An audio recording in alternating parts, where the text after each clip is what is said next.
अंगणवाडी भरतीसाठी मोठी अपडेट आले आहेत। काय अपडेट आहे?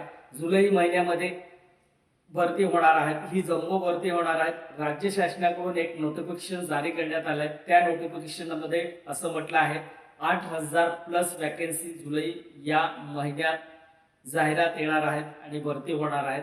कोणकोणत्या पदासाठी? मुख्य सेविका, परिवेशिका आणि सेविका आणि मदतनीस या पदासाठी ही भरती येणार आहे। कित्येक वर्षापासून वाट पाहत होते, जम्बो भरती आहे। जुलै या महिन्यात ही भरती होणार आहे। नोटिफिकेशन बघा, तुम्हाला स्क्रीनवरती दिसत असेल तर 8,000 प्लस वॅकन्सी आता सध्या या नोटिफिकेशन मध्ये म्हटलं आहे। तर या ठिकाणी कमी पण वॅकन्सी होऊ शकतात किंवा जास्त पण होऊ शकतात, पण महत्त्वाचा मुद्दा आहे अंगणवाडी मुख्य सेविका भरती ही 50-50% आपल्याला त्या ठिकाणी बाहेरून 50% भरली जाते आणि अंगणवाडीमधून जे सेविका आहेत त्या सेविकामधून 50% मुख्य सेविका हे पद भरले जातात। सेविका आणि मदतनीस या पदासाठी सुद्धा आपल्याला आता ज्या मदतनीस आहे, ज्या मदतनीस वरून त्यांचं जागा असेल तर त्यांना डायरेक्टली प्रमोशन मिळणार आहे सेविका या पदावरती। आणि मुख्य सेविका आहेत ते मुख्य सेविकेचं आपल्याला सर्व माहिती मी मागच्या व्हिडिओमध्ये दिली आहे। तो अंगणवाडीचं मुख्य सेविका कशी भरती केली जाते, कोणत्या पद्धतीने निवड होते हे ऑलरेडी मी व्हिडिओ अपलोड केला आहे। तो व्हिडिओ तुम्ही बघू शकता। चॅनल सबस्क्राईब आणि बेल आयकॉन प्रेस करून तो व्हिडिओ तुमच्या समोर येणार आहे आणि मुख्य सेविकेची भरती सेविकामधून कशी होते हे सर्व सविस्तर माहिती दिली आहे। तर ही मोठी अपडेट आहे। आपले जे मित्र असतील, जे मैत्रीण असतील त्यांना नक्कीच हा व्हिडिओ शेअर करा, म्हणजे त्यांनाही समजेल।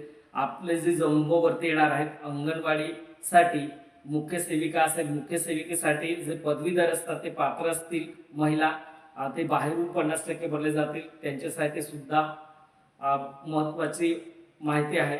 आणि ते जर महिला बालविकास विभागामध्ये मुख्य सेविका म्हणून काम करायचं त्यांना ग्रॅज्युएशन कंप्लीट करावं लागेल आणि या पदासाठी ते अर्ज करण्यासाठी पात्र असेल। तर ही मोठी भरती आहे। तुम्ही सोशल मीडियावरती प्रत्येक ठिकाणी नोटिफिकेशन पाहिलं असेल आणि नोटिफिकेशनमध्ये म्हटलं 8,000 प्लस वॅकन्सी येणार आहे जुलै या महिन्यामध्ये, जुलै 2026 मध्ये। तर जास्तीत जास्त आपल्या मैत्रिणींना हा व्हिडिओ नक्की शेअर करा, म्हणजे त्यांनाही समजेल। ते अंगणवाडी सेविका किंवा मदतनीस किंवा मुख्य सेविका जसं ज्या पदासाठी ते पात्र आहेत त्या पदासाठी ते अर्ज करू शकणार आहेत। अंगणवाडी सेविका आणि मदतनीस या पदासाठी एक्झाम कुठलीच घेतली जात नाही, फक्त आपले जे क्वालिफिकेशन आहे त्या पर्सेंटेज वाईज आपल्याला त्या ठिकाणी सिलेक्शन केलं जातं। कोणत्या पद्धतीने सिलेक्शन केलं जातं ते सुद्धा व्हिडिओ मी या चॅनलमध्ये अपलोड करून ठेवला आहे। तो व्हिडिओ बघायचा असेल तर चॅनल सबस्क्राईब करा आणि बेल आयकॉन प्रेस करा, म्हणजे तो व्हिडिओ तुमच्या समोर येणार आहे। आणि तो व्हिडिओ बघून तुम्ही तुमचं सिलेक्शन होणार आहे किंवा नाही तुमच्या घरी बसून तुम्ही रिझल्ट काढू शकता। आणि मुख्य सेविकेसाठी आपल्याला भरती कशी होते? मुख्य सेविका ही एक्झाम होते, आपल्याला एक्झाम द्यावी लागते मुख्य सेविकेसाठी। बघा, याच्यात सुद्धा बदल असेल। जे अंगणवाडी सेविका म्हणून काम करत आहेत त्यांच्यासाठी अंगणवाडी अंतर्गत भरती केली जाते मुख्य सेविकेचं पद, तर त्यांचं सिलेबस वेगळं आहे आणि विभागीय भरती असते, विभागीय क्वेश्चन असते त्यांच्यासाठी आणि त्यांचं क्वेश्चन सुद्धा वेगळं असतं। सिलेबस काय असतो तो सुद्धा आपण पाहिला आहोत, ऑलरेडी व्हिडिओ अपलोड केले आहेत। आणि दुसरा म्हणजे बाहेरून जसं आपण कॉम्पिटेटिव्ह एक्झामचं प्रिपरेशन करत असतो त्याच पद्धतीने आपल्याला एक्झाम घेतली जाते आणि त्या एक्झाम थ्रू मुख्य सेविकेचं पद निवड केले जाते। या पद्धतीने तुमचं भरती होते। तर ही जम्बो भरती आहे, जास्तीत जास्त आपल्या मैत्रिणींना शेअर करा, म्हणजे वाट पाहत असेल ते मुख्य सेविकेचं पद भरतीसाठी तर नक्कीच त्यांना फायदा होणार आहे। जुलै महिन्यामध्ये ही जाहिरात येणार आहे। राज्य शासनाने मोठं नोटिफिकेशन जारी केलं आहे।